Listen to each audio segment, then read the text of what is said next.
일본은 미국 페리 제독이 와서 문어 개방해라 라고 하니까 사무라이들이 칼 썩 빼니까 대포 빵 쏘니까 씨발 이래가지고 일본은 바로 문어 개방했어요. 그 결과 일본은 전쟁 없이 근대화가 됩니다. 그래서 일본은 그렇게 해서 뭐죠? 바로 최초 서양식 민주주의 제도 메이지 일왕이 중심이 된 근대화를 메이지 유신을 단행하게 됩니다. 메이지 유신은 한마디로 입헌 군주제입니다. 이제 일본에서는 막부라는 도쿠가와 막부 무가 정권이 지금까지 이끌어왔는데 무너지고 이제 입헌 군주제, 지금의 일본과 영국처럼 의회 중심, 입헌은 헌법을 세운다. 의회 중심의 군주제로서 임금은 있지만 실제로 통치는 하지 않고 의회 중심의 민주적인 제도가 이미 이때 일본은 이미 1868년에 이미 만들어진 거죠. 그래서 아시아 나라 중에서는 유일하게 처음으로 근대화에 성공한 것입니다. 이 메이지 유신도 물론 일본 참 우리 배워야 됩니다. 지금 우리나라도 오늘 뉴스에 나왔습니다. IMF 이후로 20몇 년 만에 처음으로 한국과 일본의 성장률이 우리가 역전됐습니다. 언제나 우리는 높았고 일본은 잃어버린 20년, 3년 해가지고 계속 경제가 침체됐는데 일본이 다시 살아난대요. 예, 진짜 우리나라가 지금 현재 위기입니다. 특히 미국하고 중국하고 싸우는 바람에 경제 전쟁 때문에 우리나라가 틈바구니에 끼어가지고 중국 진출해 있던 기업들이 철수하고 미국이 압력 넣어가지고 반도체라든가 이런 기업들이 되게 힘들게 됐죠.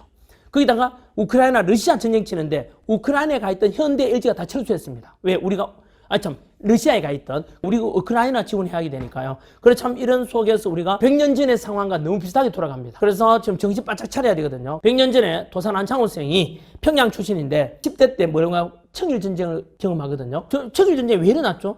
원래 여러분 청과 일본이 전쟁치만 이긴 나라가 지는 나라 먹는 거죠. 근데 아니에요. 청일 전쟁은 청과 일본이 진행치는데 우리나라에서 전쟁을 쳐요. 조선 먹기 위한 싸움이니까 둘이서. 그리고 일본이 이겼잖아요. 전쟁통, 우리 조선이 전쟁통이 되고 10년 뒤 러일 전쟁이 터지는데 러일 전쟁이 왜 터진지 아세요?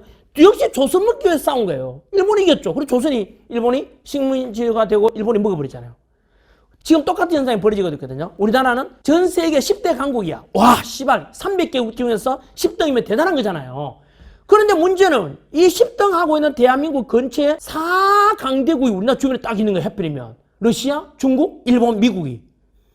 야, 이거 참 하필이면 아프리카, 우간다 이런 데는 손도 안 대잖아, 아무도요. 근데 우리나라는 너무 지정하기로 중요한 위치에 있고 그러다 보니까 강대국들이 지금 막 각축장이 되는데 지금 비슷한 현상이 발생하고 있는데 일본이 이 격동기에 메이지 유신을 통해서 근대화 성공했잖아요. 그래서 일본은 진작부터 입헌 군주제를 이미 진작부터 해가지고 서양 걸 다 받아들이는 거야. 이와쿠라 사절단 해가지고 일본의 많은 공무원들을 유럽에 보내고 미국 보내가지고 1년 동안 그 다 조사해가지고 돈 엄청나게 예산 가져가서 서양 거 필수한 거 다 구입하고 철도 연구하고 교통망 연구하고 정치망 다 연구해서 일본 돌아와서 메이지 유신을 탁 단행해서 여러분 일본은 그래서 근대화에 성공한 거예요. 일본은 배워야 됩니다. 우리는 멍청했던 거죠.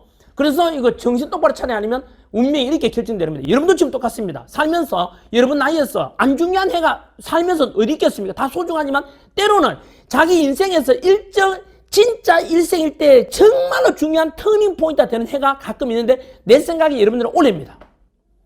왜요? 여러분들은 지금 각자 직급과 직렬은 다르겠지만은 지금 여러분들이 지금까지는 대학교 생활이나 직장 생활하다가 이번에는 이 수업 듣는 이유가 뭐죠? 새로운 직업을 갖겠다. 평생 직장을 갖겠다고 생각했으니까 시험에 합격하면 그 직장을 가지고 직업을 가지고 안정히 살겠지만 합격 못하면 직업이 바뀌잖아요. 직업이 바뀌면 내 삶이 달라지는 겁니다. 그래서 나는 여러분 다는컨대 여러분한테는 올해가 2024년이 가장 중요한 한 해가 될 거라고 믿고요. 이럴 때 잘 극복하면은 여러분 삶이 일본이 변화 과정의 격동기에서 현명한 선택했는 것처럼 반면에 우리는 뭐죠? 이거 쇄국 정책 정반대잖아요. 결국은 아시아에서 중국도 실패했어. 우리나라도 실패해. 결국은 다 일본의 식민지로 먹히잖아. 우리도 일본 식민지가 되고 중국은 만주 사변과 중일 전쟁 계기로 일본한테 개착살난다고. 일제강점기 때 우리가 일본한테 죽은 사람보다 중일 전쟁과 만주 사변을 계기로 중국인이 훨씬 많습니다. 일본은 공공이 적이 되지요. 하지만은 실제로 우리는 고통을 우리가 많이 당했죠. 그래서 일본은 너무나 현명한 선택을 했다는 것을 우리가 알아야 됩니다. 메이지 유신을 통해서.